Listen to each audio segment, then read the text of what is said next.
What's happening, peeps? This is your boy, JTrain83, the rail Enthusi-Artist.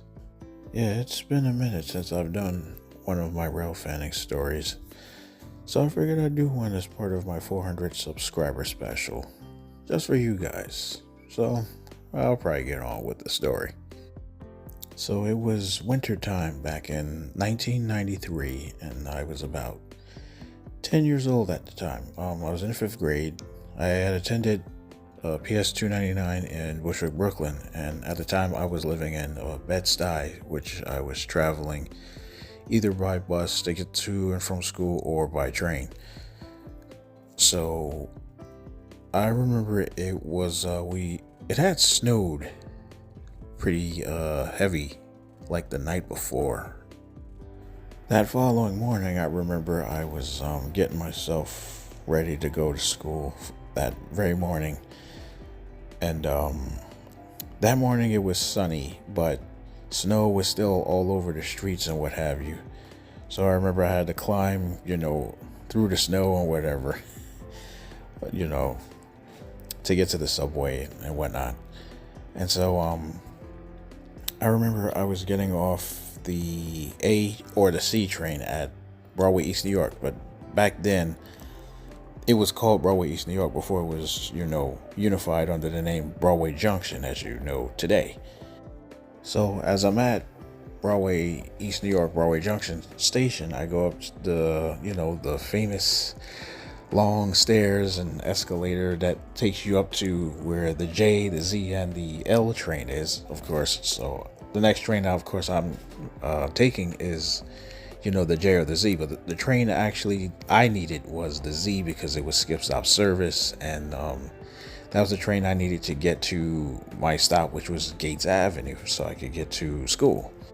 So after reaching the top of, the long escalator, famous escalator stairs over at Broadway Junction, there was a train that was already going into Broadway Eastern Parkway, which, again, before it was unified as Broadway Junction, for the J and the Z, it was called Eastern Parkway Station. So the train was already going into the platform at Eastern Parkway at the time.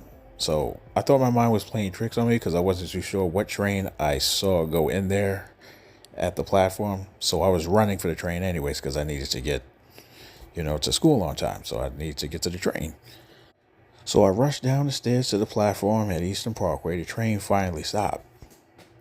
So to my surprise, the train I catch and I see at the platform was a train of R40s. And you guessed it, it was signed up as a Z train. I kid you not. This train was signed up as a Z train. It was on its way to Broad Street. So being that that was the train I needed anyway, I board the train.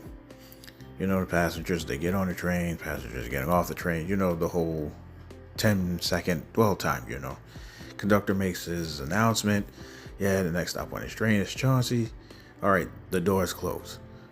Soon as after the doors were closed, whoever this train operator was, this train operator must have known the equipment, the line, whatever, because this train operator had this train and it was moving.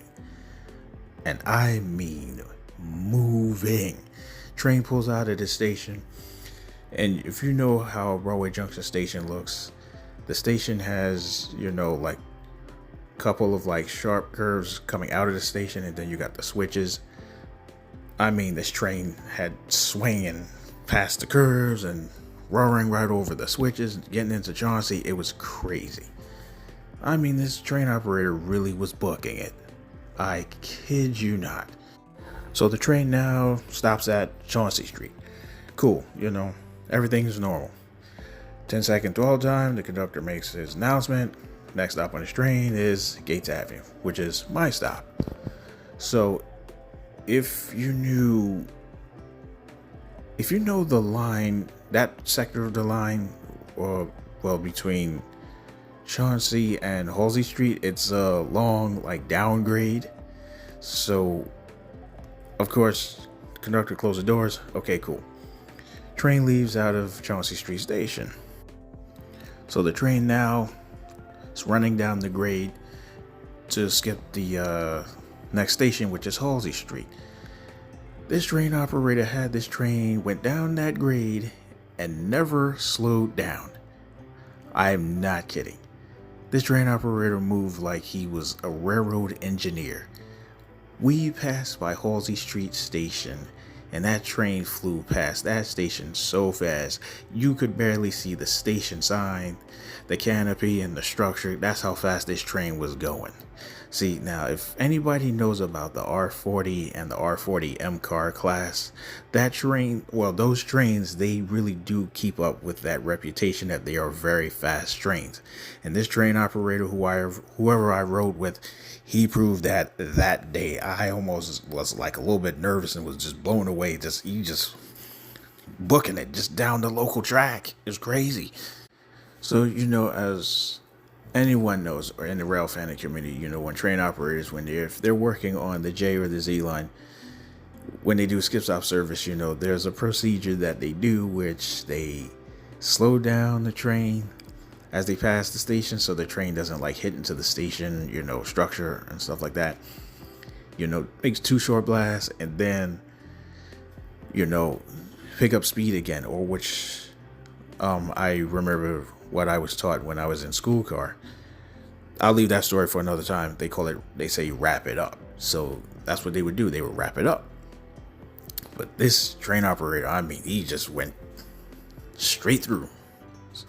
It was crazy, but I don't know. It was worth that ride was worth it. It was worth my commute going to school that morning. Eventually, the train operator who I rode with, of course, slowed down the train because, had to make sure to get into the next station, which is Gates Avenue. So I made it into Gates Avenue. I get off the train. I watch the train leave, and I'm a happy camper because this train operator, oh man, I don't know, he just like kept my passion for trains just growing strong just at that time.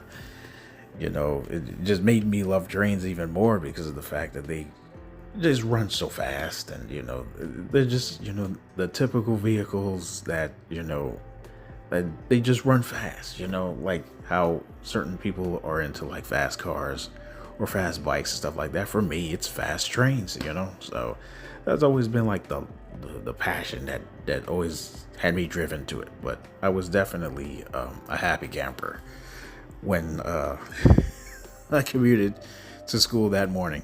It's crazy though, but it was like it was worth that commute though.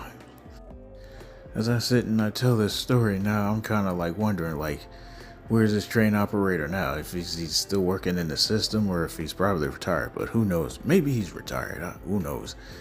But I have to give props where it is due. Like, that train operator really knew how to move a train. Yeah, I got quite other rail fanning stories I could tell where I've rode with train operators that be moving and grooving on a train. I probably have one actually where I used to do a lot of my rail fanning on the N line, and the train I used to definitely rail fan on a lot was on the R32 Phase 2s. I used to like riding those a lot. I used to like riding those more than on the R40 slants and 68 to 68As. But I'm gonna probably leave that story for another time, where I might tell my story where I would just bug out when the train runs through the 60th Street Tunnel, because I know a couple of rail fans out there, they've had that the 60th Street Tube experience, especially going Manhattan bound. But again, I'm gonna leave that story for another time. So that's gonna be my conclusion, of course, from telling another one of my rail fanning stories as part of my 400 subscriber special. I want to thank you guys for coming by and showing love on my channel. I know I don't really get much views and I don't really get much comments and stuff like that, but it's because it's the algorithm and stuff like that. But I'm still doing what I can to keep on creating and hopefully share more of my passion of trains with the audience and stuff like that. So with that being said, You know, be cool with one another, be kind. Stay tuned for more videos as I create for you guys. And you know, with that being said, you know, I'll just, you know, keep on creating. So yeah, you know, just click like, share, subscribe, all that good stuff. See you guys on the next one.